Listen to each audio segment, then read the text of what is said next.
couple of years ago, they released a Fallout game that was severely unfinished, and Fallout 76. And part of why they released it so early is because they were receiving death threats from the fans, saying like, we need our fucking game, blah blah blah. And if it was me behind the wheel at the development company, I would have fucking put out a press release that just for that we're waiting 6 more months, just because y'all fucking did this. Like, you don't get to talk to people like that and not have repercussions.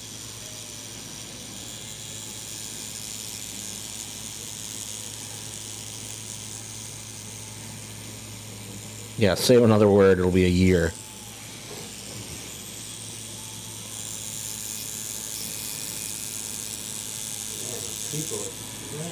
People trip, yeah.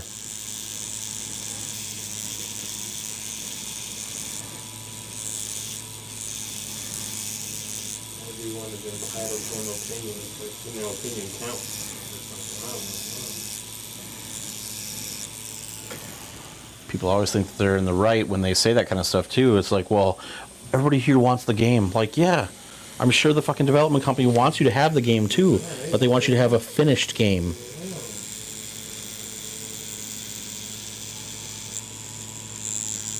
that's how I felt about Game of Thrones. It was like they were just rushing it for the people, but some people say that they were actually rushing it so they could start working on that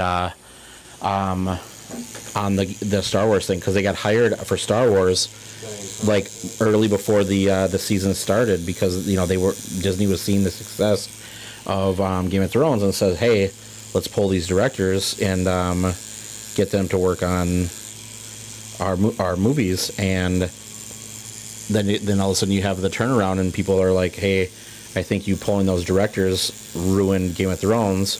And then when they walked away from the Star Wars project, it's like, man, they could have ruined that too. sure. Yeah, actually.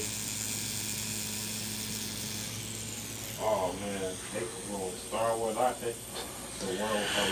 Well, I mean, the last trilogy was not good. Like, as big of a fan as I am, that last trilogy had so many missed opportunities and so many things that did not need to be there.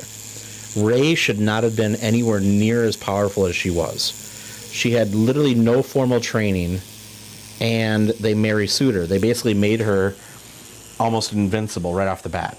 She was able to Jedi mind trick within her first day of learning that she even had Force powers, which, now if you look at that was in part 1 or part 7 technically, but yeah, the first one of the newest trilogy. She's like held captive, and there's a stormtrooper there, and she tells him, you need to unhook me and move. And I'm like, at first I'm like, man, that's really cool, but then at the same time, then all of a sudden my brain's like, it took Qui-Gon Jinn 10 years to learn how to do that. She learns it by not being taught at all? That seems a little plot armor written in kind of bullshit. Yeah, that was, yeah. I was definitely looking at that like, wait, what?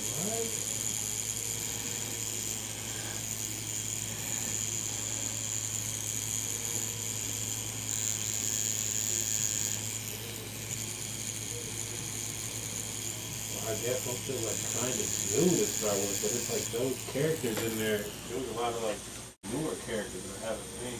Tons of new characters in there, and they underwrote Finn.